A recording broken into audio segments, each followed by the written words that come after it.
Welcome to Business Innovators Radio, featuring industry influencers and trendsetters sharing proven strategies to help you build a better life right now.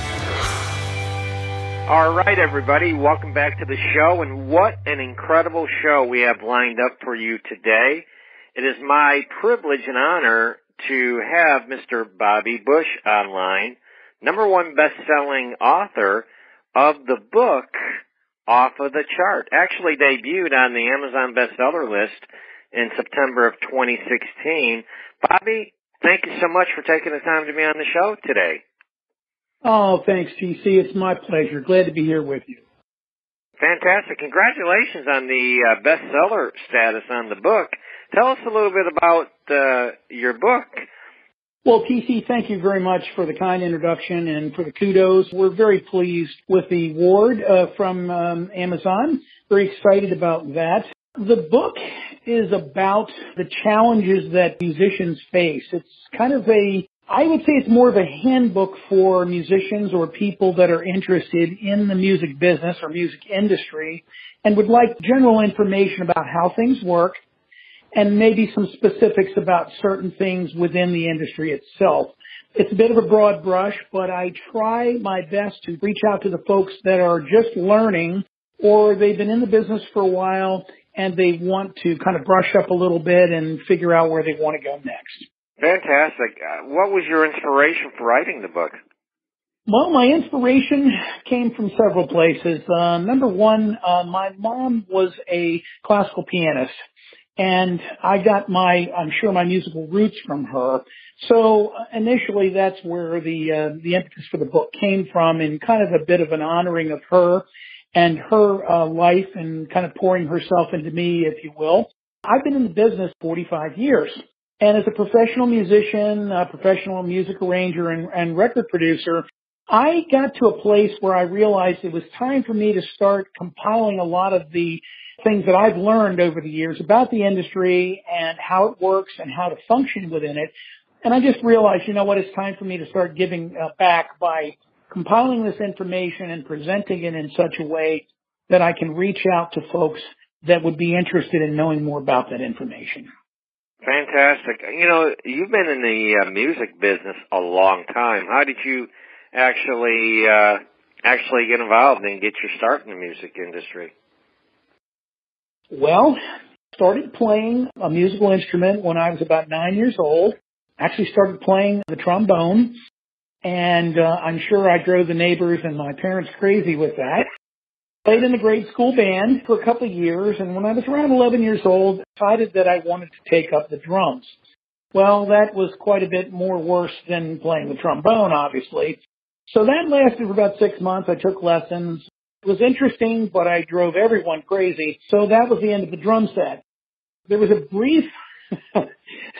very brief time where my mom encouraged me to play piano. Well, I wasn't interested in doing that because when you're that age, you tend to rebel. Whatever your parents ask you to do, you do the opposite.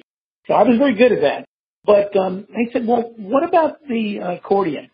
So I said, okay, I'll give it a shot. So the gentleman brought this accordion over, and it was a student model. And, well, let's just say I didn't really understand how to work the thing, and he showed me. But when he gave it to me and I put it on and tried to do it, I ended up breaking it. It was not good. So needless to say, my run with the accordion lasted all of about 15 minutes. So that was it for the accordion. But I've been bitten by the music bug. And when I got to high school, I had been still playing trombone, went back to trombone and played in the concert band and orchestra and everything. And one particular day I came in, I was going into my sophomore year. We were just getting acclimated for our sophomore year of high school. I came into the music room and we started to have a rehearsal. The music director stopped everybody and said, there are too many trombone players now. I need somebody to learn how to play this big instrument over here. And it was a string bass. So rather than be assigned to do that and then have everybody start laughing at me, I said, okay, well, I raised my hand and I said, I'll give it a shot. So I said, okay, here we go, and started taking the bass home, which was not fun, trying to take it home on the bus and having kids make fun of you. And eventually I was able to get it home via automobile, and then I got my own car. And within about a year, I ended up getting an electric bass. I'm very grateful that God has given me this many years in the music business, and that I've come as far along as I have. Fantastic. Who are some of the people that you've actually played with? Wow. Well, I'm not one to be a name dropper, but I've worked with folks such as Keith and Kristen Gettys, Irish artists in the Christian music realm. They're modern hymn writers. You can look them up. I've also worked with a group called the Blackbyrds, and they were a very well-known R&B group in the 70s out of the Washington, D.C. area. I've worked with Gene Carn, who's a very well-known jazz singer around the D.C. area. This was many years ago. And then I've worked with a variety of other people that some of your listeners may or may not be familiar with. I've worked with Tim Eyermann and East Coast Offering on Columbia Records. I've also worked with a gentleman by the name of Jaared, Jaared. I was his bassist in the D.C. area back in the 90s. Then I've worked with a variety of orchestras. I've also worked with Marty McCall, who's one of the vocalists in the group First Call. They're from Nashville. That's just a few of the folks that I've worked with. Very fortunate and very blessed to have worked with all the people that I have worked with. It's a real honor and a privilege to still be doing what I do and to get to work with the wonderful folks that I do play with.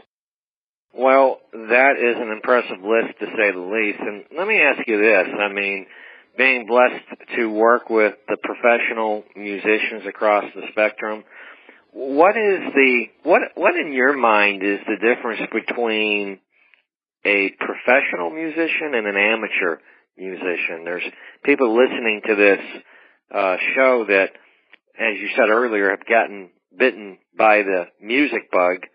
And what really separates the amateur musician from the professional musician? That's an excellent question. I have had several people ask me that over the last couple of years. A little bit of an involved answer, but I'm going to try to boil this down and synopsize it so that your listeners will kind of have a better idea of what it really entails. The amateur musician is somebody that enjoys music. They may dabble in their instrument and they may be able to play a few songs, maybe a few chords. They love getting up on stage and, performing for their friends, going to open mics and things like that. But they're not deriving any real income from what it is that they are doing. It's more of a hobby, if you will. So I would say that most amateur musicians tend to be hobbyists, and professional musicians derive a significant amount of their income from performing music, if not all of it. A professional musician is typically educated in music. Many can read music as well as perform it. They are highly skilled on their instrument. They are very well knowledgeable in music and music terminology, and they are able to put themselves in an ensemble situation and be able to work with other musicians in a performance. So I could be a little bit more specific, but I think that may be the best answer that I can give you in terms of breaking it down for your listening audience. Did that help at all? Oh, yeah. Yeah, absolutely. What would you, well, let me ask you this. What would you say is the biggest challenge that an amateur musician faces today, transitioning into becoming a professional musician? I would say that the number one thing that amateur musicians need to be able to do to make the transition from being an amateur to being a pro is they have to learn how to handle their business. Now, that's terminology, if you will, or vernacular. What I mean by handling your business is a very all-encompassing statement. When you become a professional musician, or if you're on the path to becoming one, you have to not only learn how to play your instrument, but you have to learn how to interact and work with other musicians. You have to understand how to communicate with them, what a performance entails, what kind of preparation you have to do ahead of time, how much you have to work on your craft outside of rehearsal and performances. You have to know how to dress. You have to know how to communicate with people on the gig or job, if you will. And you have to be able to do all of those things simultaneously in such a way that you're communicating to others you're working with and to the audience that you're a professional. And they will recognize those things and they will recognize you then as a professional musician by the way you handle your business.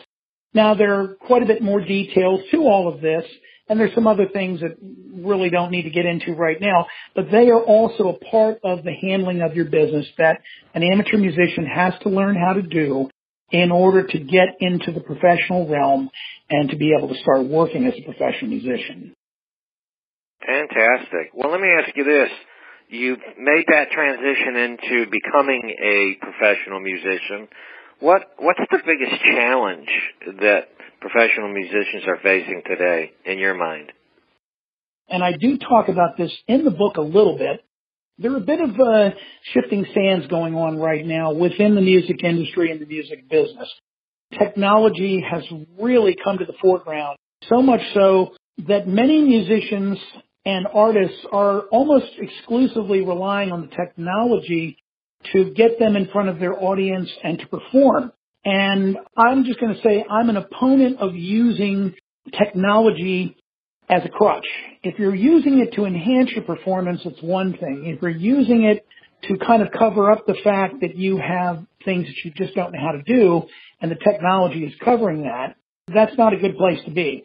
So I would say the number one challenge for today's musician is being able to balance the use of technology within their performance in such a way that people still perceive them as professional musicians and not technicians. Wow, absolutely fascinating, especially the part about the technology in the music industry today. Very insightful. Let me ask you this, Bobby. What qualities do you admire in a professional musician today? Wow, I have some great mentors that probably don't even realize they've been mentoring me over the years. But for me, TC, I have always subscribed to and been a big follower and advocate of folks that everything they do, the way they dress, the way they talk to other musicians, the way they talk to the audience, the way that they perform, the way that they engage the audience and leave the audience wanting to hear more from them. It's absolutely wonderful for me to have learned from all of the people that have mentored me over the years, because they have truly been professionals and they have, in their own way, taught me how to be one as well. Fantastic. Well, Bobby, let me ask you this. When we talk about the music industry, that's sort of like a big word. What area of the music business are you most passionate about, and why? I'm involved on several levels in the music business. As a performer, as a bassist, I'm working with a number of different entertainers and artists and acts from time to time. That is part of what I do regularly. But I'm also involved as an arranger for different clients and artists that would like me to arrange some songs or music for their CD or recording. I also produce recordings for people.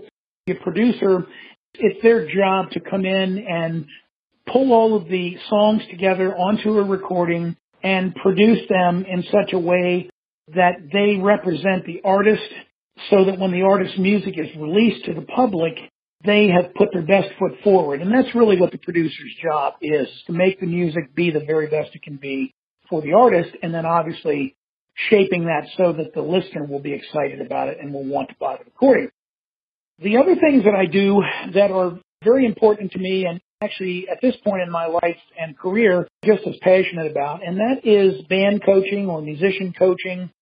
And then I also do some seminars and some workshops where I talk to people about the business, give them some insight into some things that are happening and changing and some things they may want to consider if they're going to be in the industry.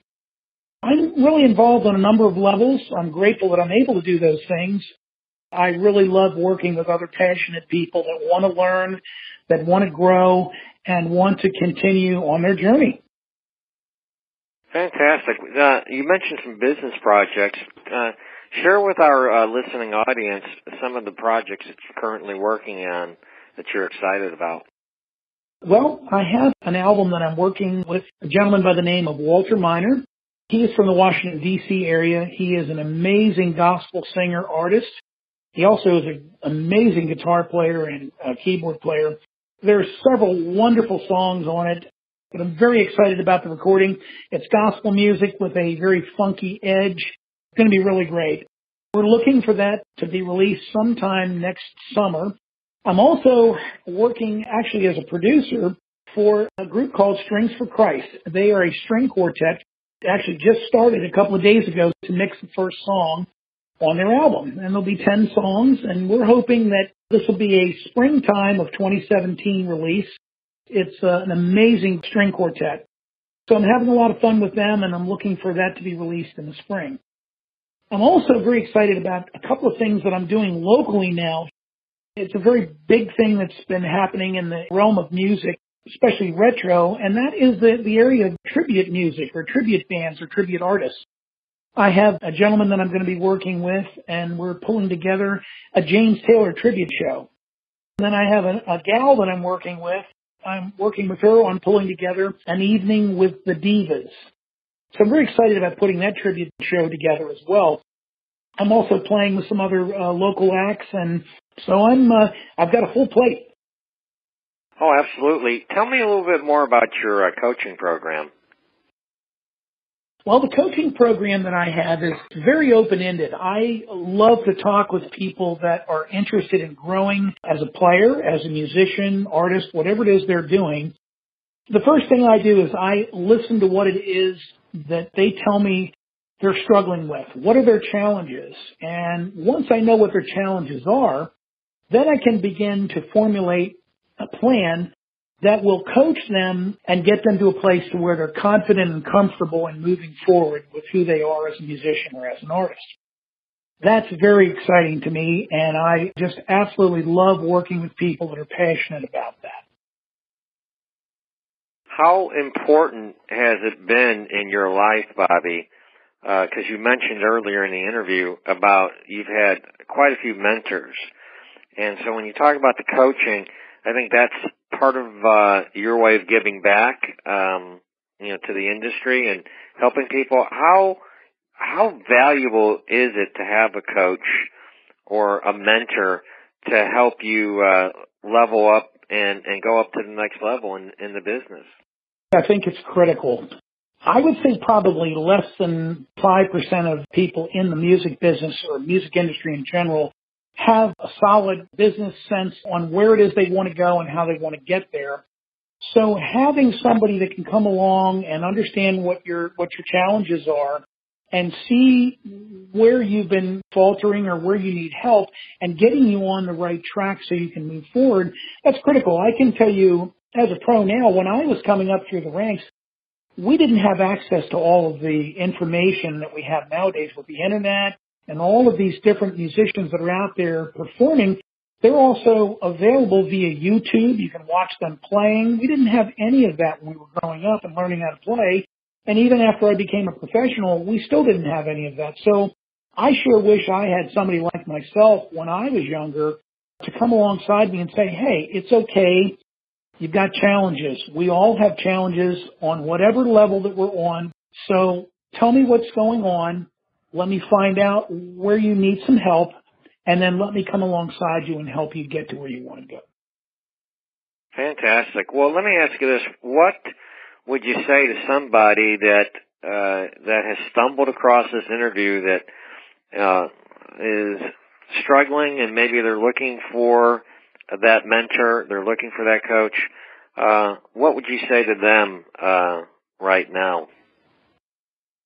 Well, first of all, be encouraged. You don't have to quit. You don't have to stop where you are and feel like you can't go on. There are no answers. There are always answers to every challenge. Sometimes it takes a little longer to work through them, but you'll get there. From my perspective, I love working with passionate people that just need a kind of a hand up, not a hand out, but a hand up.